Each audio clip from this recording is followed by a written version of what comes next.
Hi friends, welcome back. So the Fed had their meeting today and essentially announced their rate decision, and it is a cut. 50 basis point cut, or 0.5%, is another way to say it. And this was the news. In fact, the markets were predicting a 50 basis point cut. We talked about that the last few videos, and before it was like 50-50 chance of this, but now it happened. So the markets got it right in terms of predicting what the Fed would do.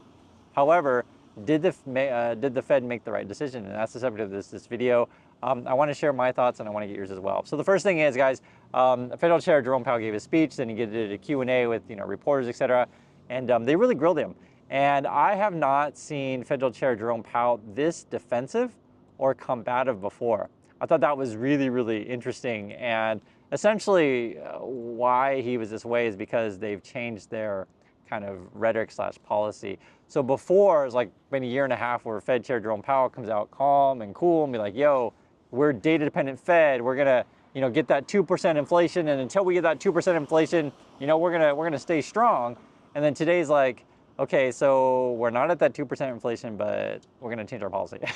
But he was really defensive about it. Like, no, I know we're not at that 2%, but we're going that way. Promise me, we're going that way. And here's the bet. Here's the bet. The bet is that the data suggesting, that's the bet they're making, that the data suggesting that inflation is no longer a problem, but that the real problem is more like, growth and unemployment. And essentially, we got to start cutting before, unemployment spirals out of control, before we, sink into a recession, these kind of things.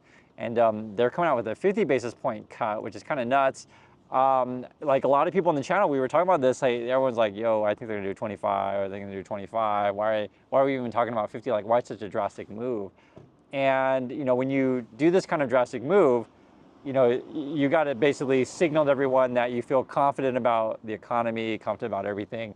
Because if you're like cutting in a hurry now, it kind of, gives the market a bit of unease. And this is sort of why it went red today, the market that is. Because you're like, okay, so do you think our economy is, in the toilet? is it heading that way? And guys, I've said this all along.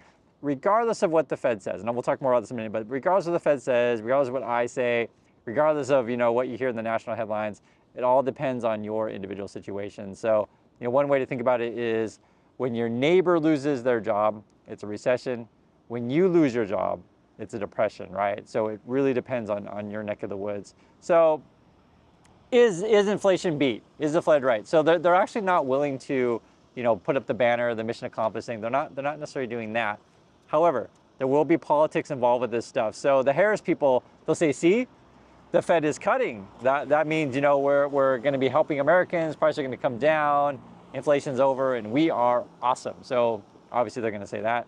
Then the Trump team, they're going to be like, no. Look, the economy is weak. Inflation's, out of control, and things are going to go terrible, et cetera. That's why they're cutting. And honestly, guys, I'm just going to be honest with you. You could read it either way. It depends which, part of the political team you want to be, and you read it the way that you want. But I'm saying you could read it either way. I myself tend to be a little bit more on the bear side here, meaning that why are you going 50 basis point now? Do you think that the economy is weak? So Powell then spent a whole hour trying to basically say the economy's going strong. We're just cutting because it's strong. Like that's what he had to do. He had to field questions of like, hey, Fed Chair Jerome Powell, we have this whole generation of people that are used to free money. Is that going to be the normal going forward? And they had to like pretend that it's not going to be. It's hard to say. Now, to defense of Fed Powell, it's hard to say what's going to happen in the next year or so, right? Nobody knows. But the prediction now, and it's interesting how we got a new dot plot, which is basically sort of like, what is the committee thinking? Where do they think rates are going to be in the future? We may be looking at a 100 basis point cut this year total. So I think we're now at 4.9%, maybe by December, 4.4%, something like that. So, if you're in the market for a house, car, this is what we're looking at.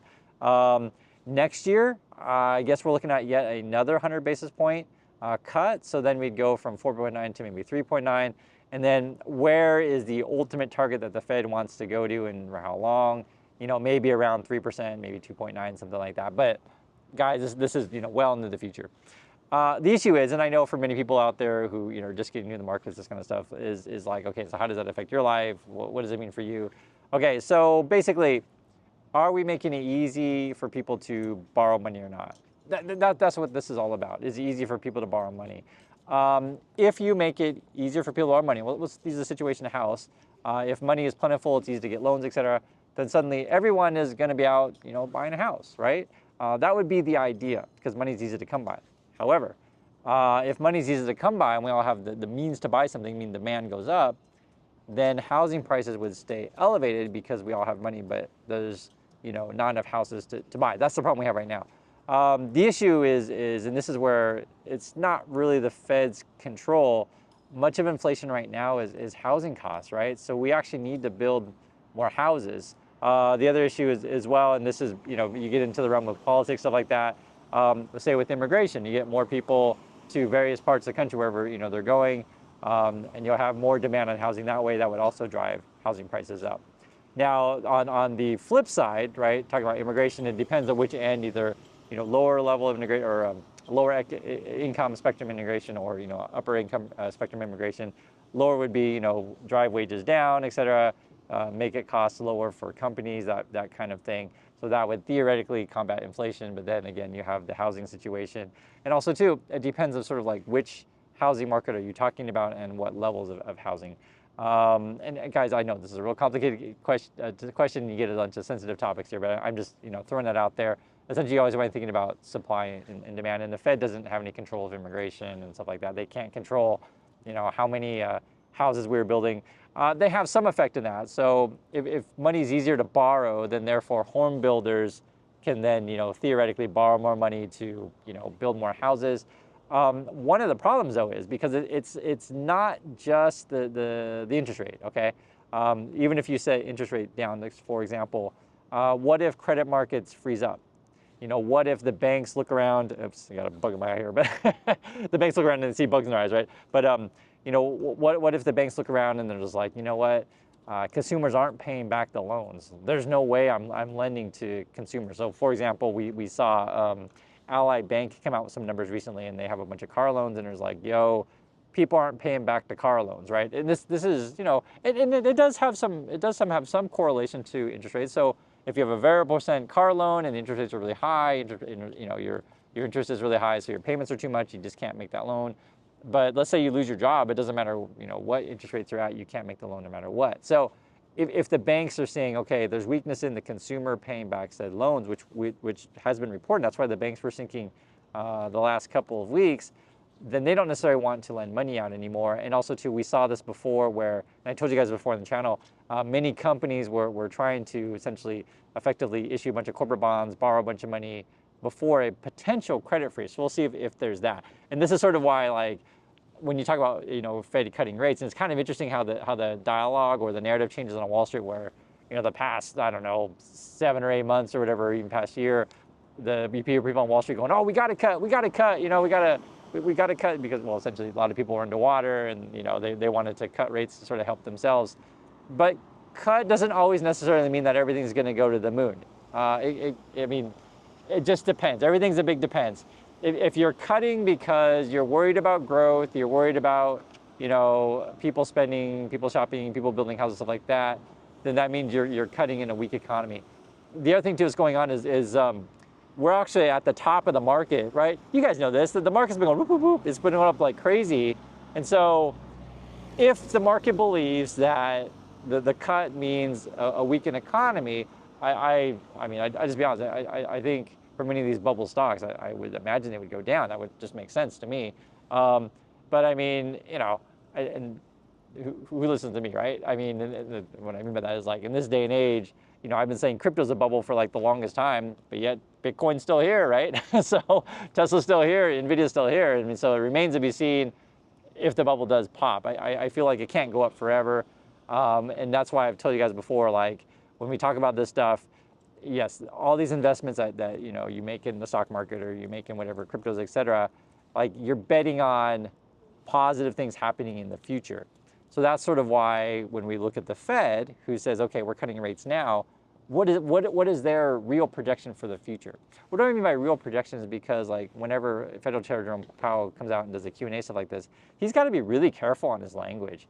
Like, he doesn't want to say anything of like, we're cutting rates because we think we're all going to lose their job. And like, so the market would just like freak out. Or you know, we're cutting rates because like we don't think anyone's going to lend money to anybody, and you know, nothing's going to happen. Like you can't say this kind of stuff. And so that's why I felt like, and that's why I mentioned that early on when we talked about this video, I felt like he was really combative and defensive in the whole press conference. And I think for me, that was the big takeaway, is that yes, I hear your decision at 50 basis point, but I don't necessarily buy the explanation that you're given. That's how I read that.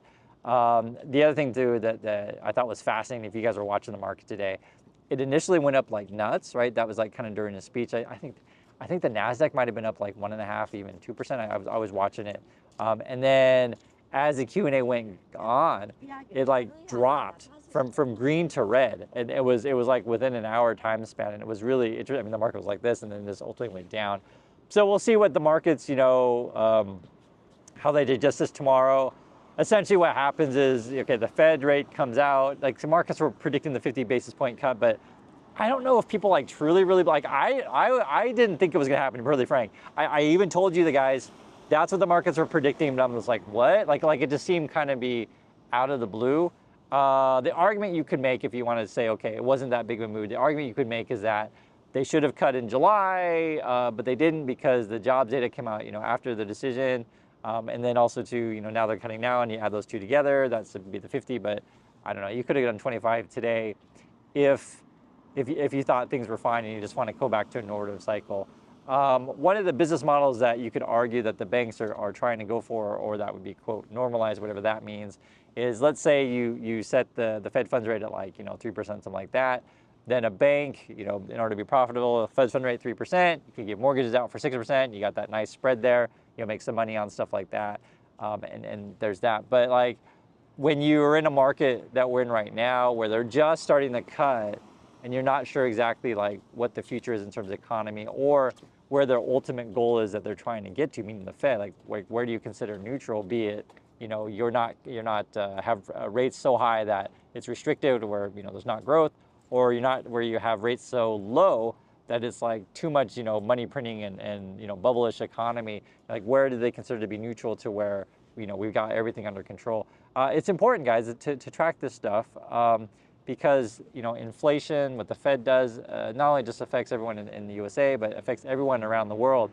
It's all over our news, guys. I'm in Korea, we track these things, like, you know, are Americans buying, say, for example, Samsung or not, right? I live here, right? So we get news on this stuff. Or, for example, this is Samsung talking about, I'm just talking about how like we're all globally connected.